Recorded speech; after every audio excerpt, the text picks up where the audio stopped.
Ablaye yaay géwël piir isa Alaaji Ablaye Mbay géwëlu Xaadim Rasulullah laay way tey taalibe Sëriñ Abdu Xaadar Mbàkke balay sabri Sëriñ Mbàkke maaram sama rakk ji ay waa isa Musa Jama Kumba Seet Mbay Bali Fatim maa bege baram ngaay yaay géwël piir Ablaye yaay géwël piir Musa Jama Kumba Seet Mbay Bali Fatim maa joge borom ngaay yaay géwël piir Seex Mbay lañuy wooye sa baay sama rakk ji daal ji may woy nii dama nekk studio pareeguma ci moom waaye dama koy laas ma maata cuun lañuy wooye sa yaay waroon naa fekke nag maata sa yaay ma soogey baayam ma ca ndim maa gileem nga dangay mi ci ngara firim deela mi ci lab mbaay ma penna ngoone degen njaate ma ca ndim maa gileem nga seex ma kuma joo ay weer lan toog gars yi dawalunu tey lii gars yi jug nañu Papa Sall gars yi jug nañu gars yi jóg nañu 6 partants le 20 dimanche 2022 fii ci Hippodrome El Hadji Ndiaw Macodou Diop borom gañaay numéro 3 bi génn na numéro 3 bi tonton Bassirou moo nekk ca kanam tubaarkàlla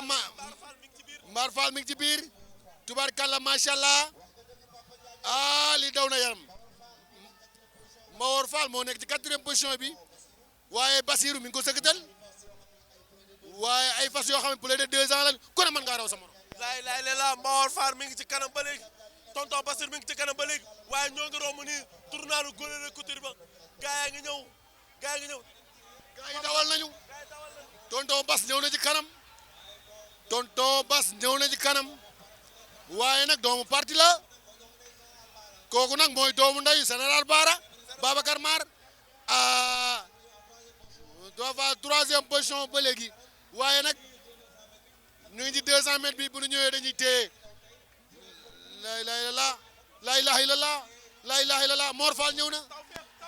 tawfeex tonton Bass tawfeex attention les Mor Fall 3e position la ilaha illallah Babacar Mar tubarkalla macha allah 2 ans yi daw nañu ba teer Babacar Mar xoolal lii rek ñu ngi gis suñu papa Diané Diop ndeysaan li bëgg-bëgg rek moo ko def yére bi nga sol soo demee ba mën koo sumi di ko teg ci kaw fas bi nga xam ne bëgg-bëgg rek moo am solo naaru góor a ngi nii tubaarkàlla macha allah lii mooy course waaw dëgg la de Mamadou Diané Diop lii la baaxoo yàgg na koo def Cheikh Bilay Sara yàgg nag jàpp Mamadou Diané Diop lii rek la miin lii la xam naaru góor a ko teral tubaarkàlla mu boole noog Ablaye Wade course bu mel ne nit yi fii ci Hippodrome Ibrahima Ndiaw Macodou Diop c'est grâce à Mamadou Diané Diop moo tax bu fas yi dawee rek yaramam daw mais Mamar ubbi nañu course yi tey yéen soog yi lan ngeen yëg. waaw gannaaw bi ñu sant yàlla di julli ci Yonent bi di sant suñu ñaari waajur di sant waa Saloum di sant waa Kaolack di sant sama sëriñ Adi Niass di sant waa Sénégal ñëpp course yi wax dëgg yàlla ubbi nañ ko si jàmm nañ ko dawal ci bisimilah rahmaan rahim yeggale ko alhamdulilah rabbil alamin waaw. ndax mën ngeen ñu cee wax leen loo xamante ne nii yéen a ko ci gis naqar na leen wala neex na leen. waaw ndax ren yéex na ubbi trop waaye nag peut-être yàlla lii la tuddoon ubbi nañ kon nañ sant yàlla rek fas yi daw si que le meilleur gagne di ñaan yàlla rek yàlla defal ñu ay ndam. Pape Djibi Diop ñu ubbi course yi tey yéen sooke yi lan ngeen ñu ci mën a wax ak lan ngeen ci yëg. waaw di leen nuyu di sant suñu ñaari waajur bu baax waaw di wax course yi daal moom wax dëgg yàlla ay jàmbaar lan ndax ñoom découragé wu ñu benn yoon soo koy entraîneur mi parfumé mi chef d'écurie borom fas yi découragé wu ñu benn yoon metti woon na nag waaye lu jot yomba tey nag dafa jot waaw ñuy sant yàlla bu baax di ko santee suñu borom di wax ne ñun lii rek lan xam buñ jugee fii ñun ñii ñëpp ñooy doonaat benn rawante nag lan wax que le meilleur gagne ki nga xam ne moom moo war a raw ndam lii yàlla na ko yàlla may mu jikku. mais Pape tey dimanche ñu ubbi course yi li ñu ubbi course yi tey lan nga ci yëg. waaw gannaaw bañ sant yàlla julli ci yonent bi sant suñu waajur di santaat yàlla rek ba mu ñu may fekkee ak tal ko di ko rafetlu lool di ñaan ci yàlla ñu commencé ko ak bisimilahi rahmaani rahim eggale ko ak alhamdulilahi rabil alamin mais tey daal loi bi ñu teg ci sooke yeeg ubbite bi amoo ci dara lu la naqar wala loo ci mën a jàngat. déedéet parce que bànneex laa ci am mais du naqar parce que yaakamti woon nañ ko li ma ci ñaan rek yàlla na nekk saison bi dàq ci saison yi yàlla musal ci ñëpp may ñu jàmm may ñu salaam que le maire gagne. tey ñu ñëw fii ci hippodrome El Hadj Ndiamakor Diop dawal tey Soumaré tey lan nga yëg tey. waaw onze billahi mina seytaani rajim sant yàlla bu baax ba alhamdulilah rabbil alamina moom may nu fekke ko am na ñu fi nekkoon nekkuñu fi lu leen di ñaanal yàlla yàlla xare àjjana sera suuf seen kaw waaw nangoon nañu pom a ngi nii ñaan yàlla dugg ci bisimilahi rahmaani rahim jëriñ ci alhamdulilah rabbil alamina soo koy ay xale lañu il faut ni waxtaan ak ñoom wax leen règlement bi li muy bañ wax leen li muy bëgg ak li muy bañ loolu lépp rek pour la bonne marche rek de course hippique la.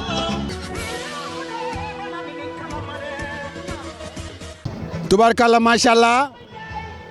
waaye li dawloo sama yaram mooy li sooke yi wax li dawloo sama yaram mooy boo tourné jàkkaarloog amateur yi nga xam ne lii kusu rek moo ko man tubaarkàlla macha allah 14 partants yooyu nga xam ne ñoo war a daw deuxième course bi foofu laay profité rek di wax salaamaaleykum mbokki Sénégal salaamaaleykum mbokki amateurs yi asalaamaaleykum mbokki turfiste yi boo xoolee nag tey fi ñu taxaw nga xam ne ñoo ngi ci hippodrome El Hadj Ndiamakor Diop borom gagnant yi tey la 20 2022 dimanche ñu ubbi course yi fii ci hippodrome El Hadj Ndiamakor Diop tubaarkàlla macha allah Babacar Mar di grand prix bi nga xam ne moom lañ tuddee suñu papa Alsane Diop mu def lu ne ci course dox lu ne ci course wax lu ne ci course. waaw jërëjëf Papa Sall loolu nga wax am na solo di ñaanal Pape Alsane Diop rek di nga fi gis course bu rëy di nga fi gis course bu neex di nga fi gis course bu am solo Papa Sall hippodrome El Hadj Ndiamakor daal namoon nañ ko jockey namoon nañ ko parfumé namoon nañ ko amateur yi namoon nañ ko yàlla nañ ci dugg bismillahi rahmaani rahim génn ci alhamdulilahi rabbi alamin Papa Sall. waaw Babacar Mar tey 14 partants yi ñooy plus de 3 ans yi war a daw deuxième course bi waaye nag course kenn mënu koo wax te fas dawuñu ba teer sooke yaa ngi noonu ñu ni sooke au saval nañu dem xool ba xam bu 3 ans yi dawee ba pare Babacar Mar lan mooy xew. waaw Babacar Mar tey 14 partants yi ñooy plus de 3 ans yi war a daw deuxième course bi waaye nag course kenn mënu koo wax te fas dawuñu ba teer sooke yaa ngi noonu ñu ni sooke au saval nañu dem xool ba xam bu 3 ans yi dawee ba pare Babacar Mar lan mooy xew.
maa ngi dégg kasuma ngi ci biir Louga loo mi ngi ci biir waroo sori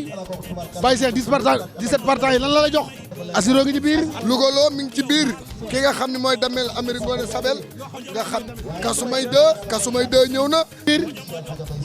ndeysaan dëgg gaa yi jóg nañu Babacar Mar gaa yi jóg nañu war a def 1650 mètres ñaari ngelaw moo génn waaye dafa mel ni ki may seen kasu may la ki may seen dafa mel ni xatim la Modou Kassé gaa yi jóg nañu Modou Kassé. benn rugu rek la ñu def fi mu toll nii difficile de dire ki génn waaye Kasumay 2 mel na ni delloo nañ ko waaye fas yi ci kanam mu ngi ma xaw a jox xaatim waaye li leer mooy fas woowu ñëw ci kanam moom mooy Kasumay 2 moo génn jóge écurie Lamba Fax ki ko war mooy Fallou Diop kasaak jaune bi. waa Kasumay 2 moo génn koso Kasumay génn na xaatim mi ngi ci biir Assiro ngi ci biir koso. Kasumay génn na xaatim mi ngi ci biir gaa yaa ngi ñëw tey course bu rëy nga fi gis course bu neex nga fi nar a gis Papa Sall. mais Modou kan ak kan. ki génn moom mooy Kasumay 2 jóge écurie Lamba Fax waaye fi mu toll nii am nañu lu toll ci 800 mètres. ki génn ba léegi moom mooy Kasumay 2 waaye nañu bàyyi xel bu baax Louga loo mu ngi 3e position. Kasumay moo génn waaye ki ñëw 2e position mooy 7 3e position Alpha Ndiaye la tubaarkàlla macha allah Louga loo ñëw na 2e position Kasumay mi ngi yokk distance bi. Kasumay yokku na li muy def lii mu def nag def na ko daaw ñetti yoon ki ko war nii mooy Fallou Diop kase ak jaune bu la jóge écurie Lamba Fax en 2e position ki fa nekk moom mooy Louga loo doomu Berme Kola ak Hamdou Rab. Kasumay génn na koso waaye Louga loo mi ngi ko topp tubaarkàlla macha allah gars yi dañoo rungu ba léegi Babacar Mar. ay la laali Kasumay Louga loo écurie Lamba Fax en tête, c'est Kasumay 2 qui est sur le point de valider sa première victoire dans cette saison. Monté par Fallou Diop avec un temps de 2,19. Deuxième, c'est Louga loo. Troisième, c'est Léon Dubaïf. Quatrième, c'est Assirou. Écurie Lamba Fax prend les 4 premières places de cette course de 3 ans. Oh, li daw na yaram.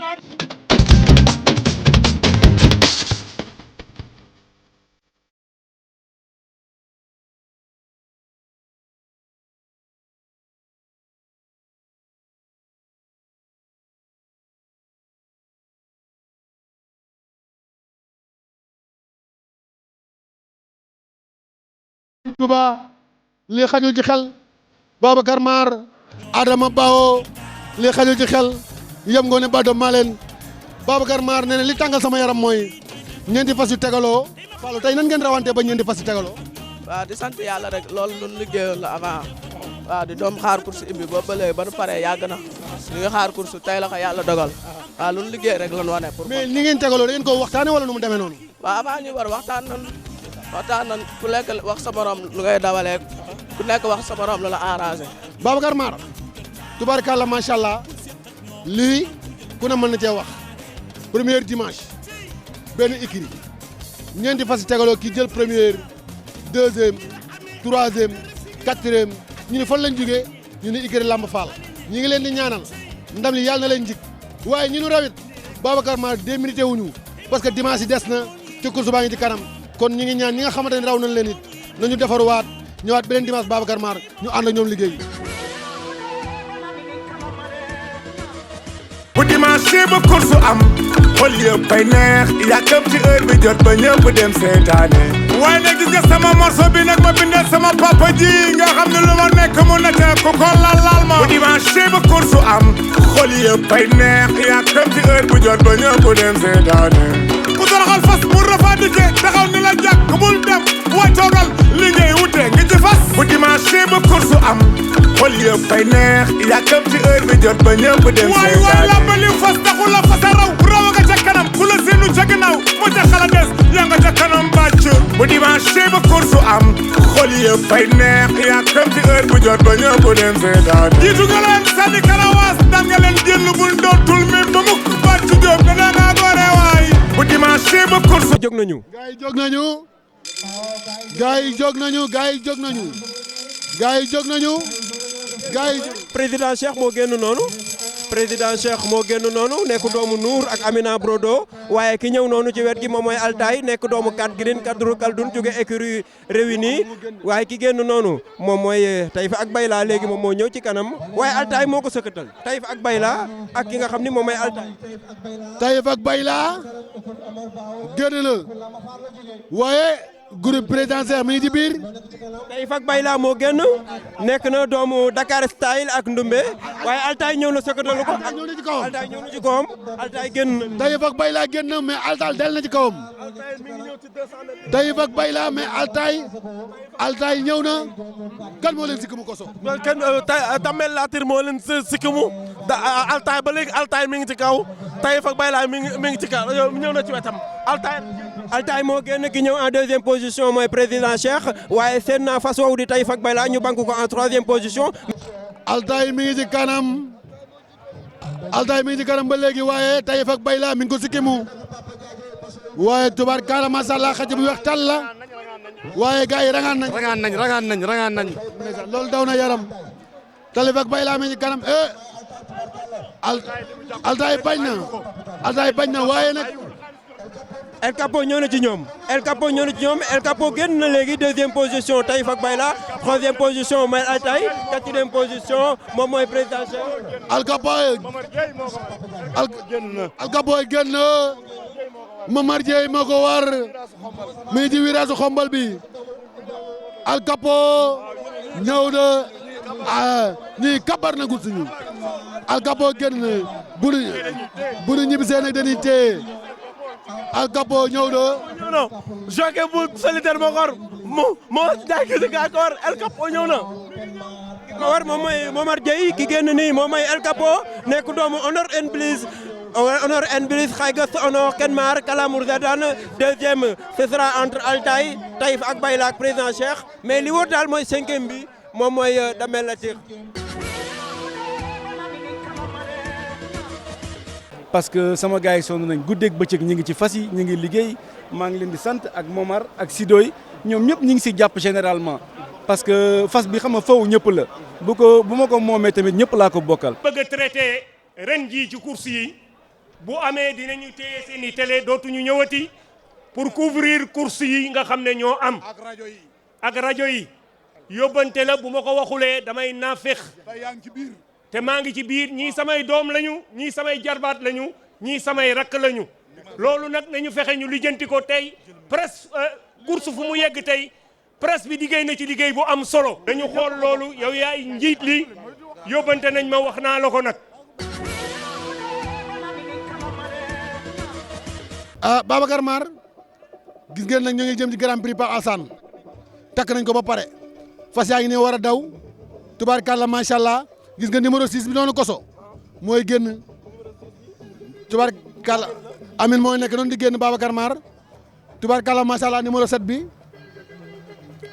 tubaarkàlla macha allah tooma ngi noonu di génn Babacar Mar tey Babacar Mar boo déggee xacc lii mooy xacc bu fóot ba set moo ngi nekk nii xaccu kaña dafa am xacc dootu Dakar am waaye xacc bii nga jàkkaarlool muy numéro 7 bi mooy xacc bu fóot ba set. noonu Abdou Khadir Mbaye dégg nga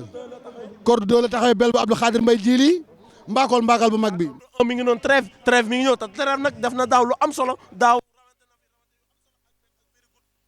taxawaa tey course bu rëy nga nar a gis. tey ñu ngi jàkkaarloog nag ndeysaan ki nga xamante ni mooy numéro 1. numéro 1 bi. trêve la. trêve mi ngi noonu ndeysaan trêve bu Omar Bao Senior yem nga ne ba doom maa leen borom di ko segg jaayu na Massiré Anta Ndiaye la Fatib Anta Ndiaye tubaarkàlla macha allah. Babacar Mar comme ni ñu ko doon waxee rek ñu nekk 9 partants kenn ku ne war ngaa mën a raw sa morom waaye fas boobu nga xam ne moom mujj a dugg si Omar Bao Junior moo ko moom. léegi bi ñu dawalee fas yi groupe 2 bi groupe 3 dañoo ñëw ñeenti fasam tegaloo li Adama Bao di wax liggéey rek moo wóor ku liggéey di nga fayeeku yem nga ne ba doom maa leen borom di ko segg jaayu na fi nga fekk course ak fi nga jëmee course. képp kuy amateur baa koy dund course rek xam ne yow dundee woo course da ngay dundal course ndeysaan numéro 2 baa ngi ni ko sa peex ba tey. numéro 2 bi moom moo nekk ki nga xamante ni mooy Mambo King wax naa la ko sànq ñoo ngi noonu sooke boobu mi ngi noonu di ko war a war. Mambo King Mambo King bu maître Moussa Mbacké. Babacar Mar loolu nga dégg mooy fiiru boo déggee bakkan yi ni muy àndeeg ci jàkkaarloog ki yor fas bi nga gis fas bi di fiiru nga xam ni ku ne mën naa raw sa morom fas bi mën naa bokk ci favori yi sooke bi war na ndeysaan fasoo wongu na fasoo jóg na li daw na yaram xoolal fas yi mi ngi naan 1 2 3. mais Mambo ki ko moom muy maître Moussa Mbacké rawante na fi am na fi fasu gagnant bu ne def na fi lu ne ci course rawante na fi am na ndam lu ne ci course kon fasam di Mambo King bu rawee kenn du ni déet waaye tey daal lii ma la xamal ni muy groupe 2 bi di nga fi gis rawante bu neex rawante bu am solo waaye distance bi wax naa la ko sànq nee naa la distance bu gàtt la ku xef ñu raw la. dama ne ku fas yi di romb boo nga yor say xeer maa la ko wax boo yéexee doo xam sax fu fas yi jaar loolu nag ñi ngi leen koy bàyyi ak Babacar Mar. nee naa lu la réer ci course bi moom xale bii fekkeewul indépendance moo la koy wan kenn wéranteetul kenn xulootul nag kenn xeexatul loolu nag kan moo tax mu am émission jaabal waaye nag di ànd ak jàmbaari fàkk dëgg foo nekk tekki woo fa dara soo fa jógee doo fa wàññi dara Babacar Mar sa wurati kenn du koy faase.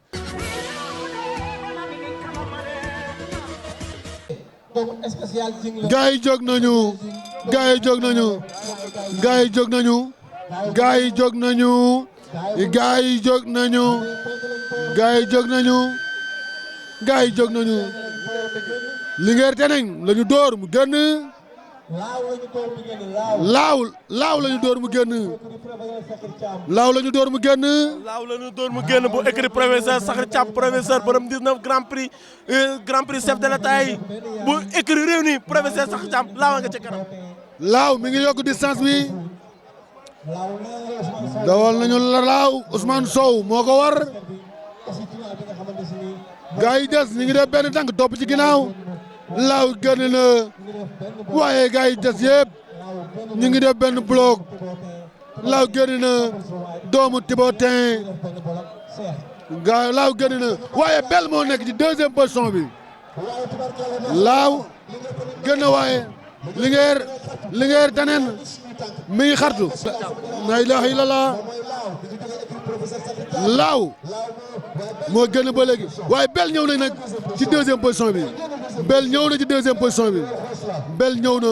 doomu war xoos la ak Rose dawal nañu Rose dawal nañu bel dawal nañu laaw li mu jàppoon bàyyeegu ko ba léegi laaw li mu jàppoon bàyyeego waaye bel mi ci 2e position bi laaw ne woon naa la bu ñu génnee tey ci kanam lañ koy fekk fasu am vitesse la waaye bel mu ngi en 2e position laa nga ak Linguère Teneng waaye maa ngi seen Mambo King seen fas boobu di Linguère Teneng donc boo dee xool ki génn ba léegi moom mooy laaw 2e position moom mooy laaw génn na ba léegi laaw génn na ba léegi waaye bel mi ngi ko sëkkatal laaw mi ngi génn ba léegi laaw génn na Grand Prix Pape Alsane bel ñëw na. bel ñëw na bel taxawa bel taaw. bel ñëw na bel ñëw na bel ñëw na ci kanam première bel. su la war xors di doomu Galileo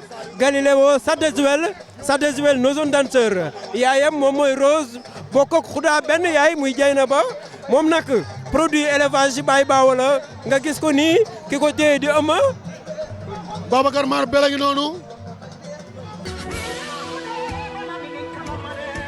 course yi laa leen jot préparé leen mais ren yàlla dogal nag ma waajal leen ci nawet bi ñëw indi leen ñu daw si nii dinañ am tuuti pression mais pas tellement ndax course la rek quoi mais def nañ lépp lu ñu war a def daal di ñëw quoi. tey nag ñu nekk ci groupe 1 bi ñu war a daw.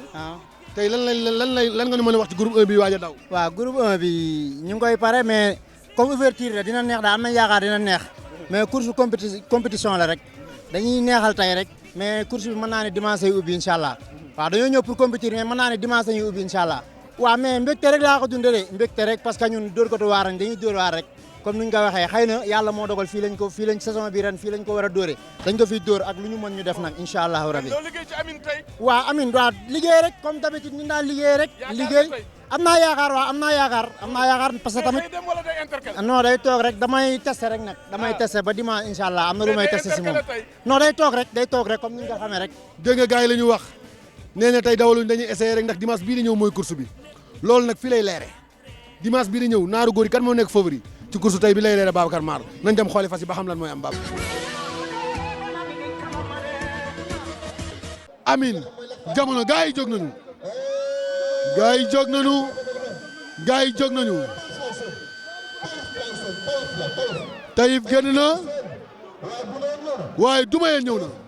waaye Doumayeen ñëw na. Taïf moo génn Daaru Khoudoss ñëw ni ko nañ dem Daaru Khoudoss Taïf Daaru Khoudoss Taïf Daaru Khoudoss Taïf Sidi Sow moo war Taïf Badji bi moom moo war Daaru Khoudoss Taïf waaye Daaru Khoudoss mel na ni génn na bopp rek. Daaru Khoudoss Taïf waaye door nañu Auguste mu ñëw ci 3e position waaye maa ngi seen jamono mi ngi toog ci 6e position bi Auguste ñëw na maa nga giseen Ngoone Latir ma ngay lungu waaye Koso diggante Daaru Khoudoss moo nekk ci kanam waaye Taïf moo ko sëkkatal 3e position Auguste la 4e position ak Ngoone Latir la tey di nga fi gis naa ba rëy Papa Sall. Daaru Khoudoss dawal nañu Ngoone Latir mu ñëw Ngoone Latir jàpp na ko Ngoone Latir ñëw na waaye nag Ngoone Latir moo génn fermé nañu 1000 mètres Ngoone Latir jóge écurie Ndiambour waaye Daaru Khoudoss mu ngi 2e position attention dawal nañu Auguste dawal nañu Dalinkor dawal nañu Doumayeen dawal nañu Dalinkor dawal nañu Auguste Dalinkor gën na Doumayeen gën na waaye Auguste dal na ci kawam Dalinkor Doumayeen Dalinkor bañ na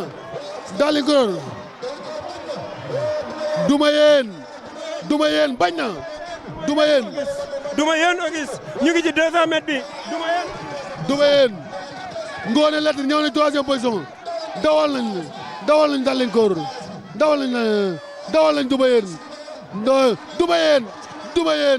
Doumayeen Auguste Ngoone Latir Doumayeen Auguste Ngoone Latir. Doumayeen raw na course bi doomu Descargo Park la ak Bébé Diouf Doumayeen nii la defoon daaw def na ko ñeenti yoon ren daaw bu ñu fàttali ko première journée mooy 2e ren mu ñëw raw c'est pas une surprise. Doumayeen lii la defoon daaw Babacar Mar Doumayeen raw na course bi waaye bettul kenn parce que Doumayeen lii la defoon daaw kon bu ñëwaatee tey defaat ko dafa sànniwaat mbattu ca ndaa la ñu ngi siy félicité bu baax a baax ki nga xam ne mooy Adama Bao ndeysaan ñu ngi siy félicité bu baax a baax ki nga xam ne mooy Omar Bao liggéey rek moo wóor ku liggéey da ngay fayeeku Doumayeen raw na course bi Doumayeen bu Adama Bao Doumayeen bu Dame Bao Doumayeen bu Nabou Bao Doumayeen Koso Peex. waaw Papa Sall ñoo ngi félicité Omar Bao Junior ci ndam li mu am ci Doumayeen waaye Doumayeen tey dafa indi état bu nga xam si ni tey état bu rëy la bi mu duggee ci biir bi mu kàndare dugg ci potok bi nga xam si ni lépp am na solo. Babacar Mar tubaarkàlla macha allah lii la leen indiloon ak émission jaabal émission bu mag boobu ñu def suñu première journée ci hippodrome El Hadj Ndiaw mu Kodou Diop ñu dawal naaru góor yi Doumayeen bu Omar Bao Junior raw ñu dawal 2e course bi Omar Bao raw waaye ku ñu raw 2 minutes woo dañuy doog a ubbi rek foofu nag lay teg sama baaraam ba dimanche bii di ñëw Koso ba xam lan mooy xew waaye nag maa ngi félicité bu baax a baax Omar Bao Adama Bao Dame Bao waaye nag Cheikh Vieux Ndiaye maa ngi koy nuyu moom it di nuyu Jili Mbay mbaakol bi Koso lan ngay tàggoo. jërëjëf Papa Sall li ñuy tàggoo rek mooy di leen jox rendez-vous dimanche incha allah ci beneen facette ñoo ngi nuyu mbokki turfis yi mbokki jaabal ñoo ngi leen di jox dig daje dimanche ci beneen yoon incha allah yàlla na yàlla def jàmm ci réewum Sénégal. jërë ngeen jëf ak Babacar Mar fii la leen di tàggoo ba dimanche ak jàmm.